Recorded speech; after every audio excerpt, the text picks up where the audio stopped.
तो भाइयों इस्लाम के कोच हावियर मेंडेस का ऐसा कहना है कि इस्लाम महाचेव के सिर्फ दो और फाइट्स बची हैं यूएफसी के अंदर। वो सिर्फ दो और अपोनेंट्स के अगेंस्ट फाइट करेंगे, उसके बाद उनका रिटायरमेंट यहाँ पर हो जाएगा। और लोगों का यहाँ पर क्वेश्चन है कि क्या इन दो नेक्स्ट अपोनेंट में से एक अपोनेंट इलिया टोपुरिया होने वाला है? क्या इलिया से फाइट होगी भी या नहीं होगी? कितनी रियलिटी है इस चीज़ के अंदर? कितने टाइम तक इस्लाम फाइट करने वाला है? सारी चीज़ों के बारे में इस वीडियो के अंदर डिस्कस करेंगे। साथ ही साथ भाइयों इस वीडियो के अंदर डिस्कस करेंगे एक बहुत बड़ी अपडेट यूएफसी 327 जो कि आने वाला यूएफसी इवेंट है, उसके अंदर एक बहुत बड़ी टाइटल फाइट कैंसिल हो चुकी है फ्लाईवेट डिवीजन की। क्यों ये फाइट कैंसिल हुई, क्या ये फाइट दोबारा होगी, कहां पे ये बुक हुई, ये सारी इन्फॉर्मेशन आप सबको दूंगा। साथ ही साथ भाइयों कल था एक बॉक्सिंग इवेंट जिसमें डियोंटे वाइल्डर और डेरेक चिसोरा के बीच में फाइट हो रही थी और डियोंटे वाइल्डर ने चिसोरा को यहाँ पर हरा दिया है। तो उस फाइट के बारे में इस वीडियो के अंदर डिस्कस करेंगे। आगे आने वाले टाइम में डियोंटे वाइल्डर का क्या फ्यूचर रहने वाला है बॉक्सिंग के अंदर, उसको भी डिस्कस करेंगे। लेकिन उससे पहले आप सब वीडियो को लाइक कर देना, चैनल को सब्सक्राइब कर देना यूएफसी कॉम्बैट स्पोर्ट्स का ऐसा ही कंटेंट हिंदी में एंजॉय करने के लिए। तो भाइयों सबसे पहले ये डिस्कस करते हैं कि इस्लाम के जो ये कोच ने स्टेटमेंट दिया है हावियर मेंडेस ने कि इस्लाम की दो फाइट्स ही और होने वाली है।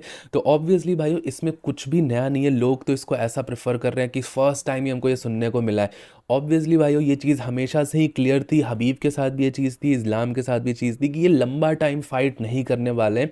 ये टॉप पे फिनिश करने में विश्वास रखते हैं ये फाइटर्स। और मैंने भाइयों आप सबको पास्ट में भी बताया था कि इवन दो इस्लाम ने वेल्टरवेट चैंपियनशिप जीत ली है, बट मुझे नहीं लगता है कि ये 2 या 3 फाइट से ज़्यादा वेल्टरवेट में करने वाले, क्योंकि यहाँ पर कोई पॉइंट नहीं है। ऐसा आप एक्सपेक्ट नहीं कर सकते कि लाइट वेट में जितनी लंबी फाइट्स करी थी अभी वेल्टरवेट में भी उतनी फाइट्स कर। इवन दो वेल्टरवेट एक ज़्यादा कंफर्टेबल सिनेरियो है उनके लिए, वहाँ पे फाइट करने के लिए ज़्यादा वेट कट नहीं करना पड़ता। बट एक चीज़ जो होती है भाई, हमने बहुत बार इस चैनल के ऊपर डिस्कस करा है कि एज एक बहुत यूनिवर्सल फैक्टर है।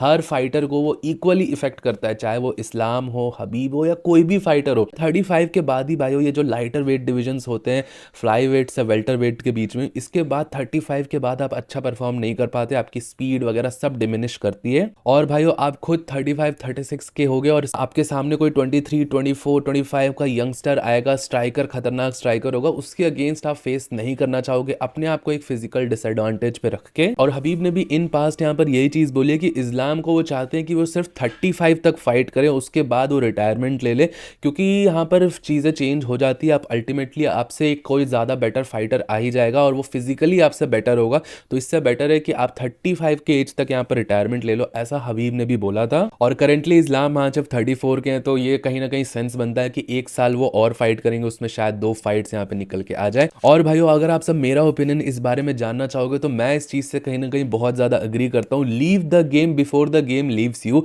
ऑब्वियसली बहुत सारे फाइटर्स हमने इन पास देखा है जिन्होंने टाइम पे रिटायरमेंट नहीं लिया। मुझे लगता है भाइयों इतने टाइम यूएफसी देखने के बाद मुझे अब ये चीज रियलाइज होती है कि एक फाइटर के लिए अच्छा फाइट करना, अच्छे टाइम पे डेब्यू करना, सीखना, सारी चीजें भी इंपॉर्टेंट होती है, उतना ही इंपॉर्टेंट होता है अच्छे टाइम पे रिटायरमेंट ले लेना। क्योंकि हमने इन पास देखा पिछले 10 सालों के अंदर देख लो कितने सारे फाइटर्स थे जो कि अगर रिटायर ले लेते टाइम पे तो वो आज के टाइम पे और ज़्यादा लेजेंडरी माने जाते हैं, लेकिन उन्होंने फाइट करके कहीं ना कहीं अपनी लेगेसी खराब करी। एंडरसन सिल्वा बहुत अच्छा रन पे था, एक लॉस उसका आया, उसके बाद वो रिटायर हो सकता था, बट उसने रिटायरमेंट नहीं लिया और मल्टीपल लॉसेज लिए। टायरॉन वुडली देख सकते हो, बहुत रिसेंट एग्जांपल अगर आप सबको देखना है, हेनरी सहूडो का देखो, रिटायरमेंट हो गया था उसका अच्छा खासा, लोग उसको गोट डिमिट्रियस जॉनसन के बराबर का कंसिडर करते थे, बट वापस आया, लगातार लॉसेज लिए और फिर यहाँ पर डिमिट्रियस जॉनसन के साथ तो अब उसकी कंपैरिजन ही नहीं करी जाती। और भाइयों हम यहाँ पर अगर डिस्कस कर ही रहे हैं तो सबसे रीसेंट एग्जांपल यहाँ पर इजराइल अडेसानिया का देख सकते हो। एक टाइम पे इजराइल अडेसानिया कितना तगड़ा फाइटर था, लेकिन भाई वो एज, जैसा मैंने आपको बताया, एज ने उसको स्लो डाउन किया और आज के टाइम पे वो फाइट नहीं कर पा रहा। लोग उसे ऐसा कह रहे हैं कि वो मिडिल वेट डिवीजन का टोनी फर्गुसन बन चुका है। और अभी भी भाई देखो यहाँ पर लूजिंग स्ट्रीक के होने के बाद भी उसने यहाँ पर ये बोला है कि वो रिटायरमेंट नहीं लेगा, वो अभी और फाइट करेगा। और अगर इजराइल अडेसानिया अभी और फाइट करेगा तो वो और ज़्यादा लॉसेज लेने वाला है। इसके पीछे का एक और रीज़न होता है ये लॉसेज लेने का, क्योंकि भाई यूएफसी सबसे अल्टीमेट ऑर्गेनाइजेशन, यहाँ पे जो अनरैंक्ड अपोनेंट भी आपको मिलेगा वो बहुत तगड़ा अपोनेंट होगा। वर्ल्ड के सबसे बेस्ट फाइटर्स जो होते हैं वो यूएफसी में फाइट करते हैं।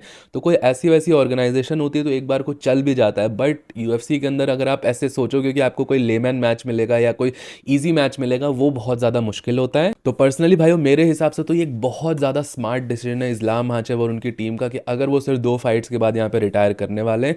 और इसी 2 फाइट्स के बीच में भाइयों यहाँ पर इलिया टोपुरिया की फाइट होनी चाहिए, क्योंकि ये मैचअप तो डेफिनेटली देखना चाहिए। चाहिए, क्योंकि भाइयों अगर ये मैचअप नहीं हुआ तो बहुत ज़्यादा बुरा लगेगा as a combat sports fan. Definitely जो नेक्स्ट मैचअप होने वाला है वो वेल्टरवेट के किसी कंटेंडर के अगेंस्ट होगा, मोरालेस या इयन गैरी में से कोई एक हो सकता है। इसके बाद अगर यहाँ पर चीज़ें सही रहती हैं, इस्लाम अपनी फाइट जीतते हैं अगस्त में और वाइट हाउस में इलिया टुपुरिया अपनी फाइट जीत जाता है, तब ये एक बहुत सही सिनेरियो बनता है। लोग मुझसे पूछते हैं हमेशा कि यहाँ पर क्या इलिया टुपुरिया वर्सेस इस्लाम माचेव का मैचअप सच में पॉसिबल हो भी सकता है, तो उसके पॉसिबल होने के सिनेरियो फिलहाल के लिए यही है। जुलाई में अगर इलिया टुपुरिया अपनी बेल्ट डिफेंड कर लेता है जस्टिन गेची के अगेंस्ट, और अगस्त में ऐसा कहा जा रहा है कि इस्लाम की फाइट बुकड है, डेना वाइट ने खुद ही अपडेट दिया है, तो इस्लाम माचेव अगस्त में अपना वेल्टरवेट टाइटल डिफेंड कर लेते हैं, फिर तो भाइयों मुझे ऐसा लगता है कि यहाँ पर 100% ये फाइट होनी चाहिए। यूएफसी को यही फाइट यहाँ पर बुक करनी चाहिए नेक्स्ट। और अगर भाइयों यूएफसी नेक्स्ट ये फाइट बुक नहीं करती है तो हम चलेंगे यहाँ पे लास वेगस यूएफसी के पीआई के सामने धरना देंगे कि इस फाइट को बनाओ भाई साहब, क्योंकि अब तो सबसे बढ़िया सिनेरियो बन चुका होगा। तो जिन्हें भी ये भाइयों फाइट देखनी है इस्लाम वर्सेस इलिया टुपुरिया, वो अपने आप यहाँ पे प्रेयर स्टार्ट कर दे कि इलिया टुपुरिया और इस्लाम दोनों ही अपनी नेक्स्ट फाइट्स जीत जाए। हमने देखा है जस्टिन गेची ऐसे प्लान्स को स्पॉइल करने में बहुत ज़्यादा आगे रहा है। यहाँ पर टोनी फर्ग्यूसन वर्सेस हबीब की फाइट भी उसने स्पॉइल कर दी। अभी पैडी पिमलेट वर्सेस इलिया टुपुरिया के भी जो प्लान्स थे उसको उसने स्पॉइल कर दिया पैडी पिमलेट को हरा के। तो बहुत ज़्यादा डर रहेगा, ये वाला फैक्टर यहाँ पर आ सकता है, जस्टिन गेची पार्टी को स्पॉइल कर सकता है। बट देखने वाली बात होगी आगे आने वाले टाइम में किस तरीके से चीज़ें बनती हैं। आपका क्या ओपिनियन है इस बारे में मुझे नीचे कमेंट सेक्शन में ज़रूर बताइएगा। अब भाई फाइट्स की यहाँ पर बात कर रहे हैं तो UFC 327 ने एक बहुत मेजर हिट लिया है। को मेन इवेंट के अंदर फ्लाईवेट टाइटल की यहाँ पर फाइट होने वाली थी Joshua Van versus Tatsuro Taira की, जो कि मैं पर्सनली काफ़ी ज़्यादा इंटरेस्टेड था, मैं लुकअप कर रहा था उस मैचअप को। बट ये मैच यहाँ पर फिलहाल के लिए कैंसिल हो चुका है। जोशुआ वैन को यहाँ पर इंजरी हो चुकी है और इस इंजरी के कारण इस फाइट को यहाँ पर मूव कर दिया गया है। UFC 327 में ये फाइट नहीं होगी, UFC 328 में ये फाइट होगी मई के अंदर, जो Khamzat Chimaev versus Sean Strickland वाला इवेंट है, उसमें यहाँ पर Joshua Van versus Tatsuro Taira की फाइट होने वाली है। तो चलो भाइयों थोड़ा यहाँ पर दुख होगा कि हमको UFC 327 में ये फाइट देखने को नहीं मिली, बट यहाँ पर 328 में एक महीने बाद यहाँ पर फाइट हो जा रही है, तो उतना ज़्यादा भी कुछ बहुत बुरा नहीं लग रहा है। बट ऑब्वियसली UFC 327 ने थोड़ा हिट लिया है, एक टाइटल फाइट और थी तो और ज़्यादा मज़ा आने वाला था इस इवेंट में। बट अब सारा यहाँ पर जो दारोमदार है इस फाइट को इंटरेस्टिंग बनाने का, वो यीरी प्रोहास्का और कार्लोस उल्बर्ग की फाइट के साथ ही है। ये वेकेंट लाइट वेट टाइटल के लिए यहाँ पर UFC 327 में फाइट होगी, और जो Joshua Van versus Tatsuro Taira की फाइट है वो UFC 328 में शिफ्ट हो गई है। और अगर आप सबको इन फाइट्स के ऊपर प्रेडिक्शंस डालनी है तो आप सब मेरे टेलीग्राम चैनल को ज़रूर से ज्वाइन कर लेना।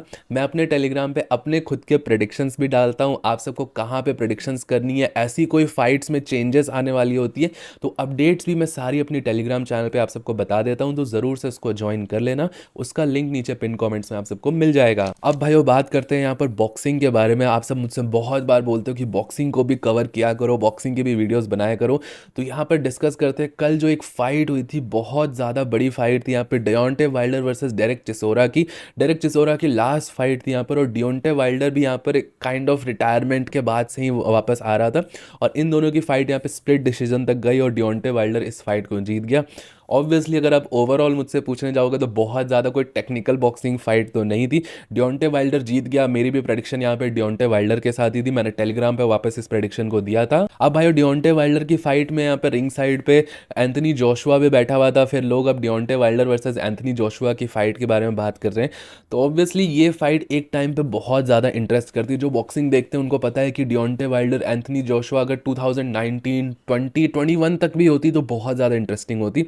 बट फिलहाल के लिए डियोंटे वाइल्डर आउट ऑफ प्राइम जा चुका है, 42 की उसकी ऑलरेडी एज हो चुकी है, 42 44 का है वो। और आप सब देख सकते हो उसकी जो एबिलिटी थी फाइटिंग वाली, पहली बात तो मुझे सबसे ज़्यादा शॉकिंग कोई चीज़ हमेशा लगती थी हैवीवेट बॉक्सिंग में कि डियोंटे वाइल्डर आखिर इतना एलीट बॉक्सर है कैसे, किस लेवल से वो पावर जनरेट कर पाता है, मुझे समझ नहीं आता। क्योंकि टेक्निकलिटी बिल्कुल भी नहीं थी वाइल्डर के अंदर, कभी भी वो ऐसी आपको दिखेगा नहीं कि वो बहुत हेड मूवमेंट दिखा रहा है, बहुत ऐसे साइड स्टेपिंग फुटवर्क ऐसा दिखा रहा है। बट भाई वो सिंगल हैंडेडली अपने एक्सट्रीम नॉकआउट पावर के ऊपर वो चैंपियन बन गया था, और ये कोई ऐसी वैसी नॉकआउट पावर नहीं थी, बहुत एलीट लेवल की नॉकआउट पावर थी।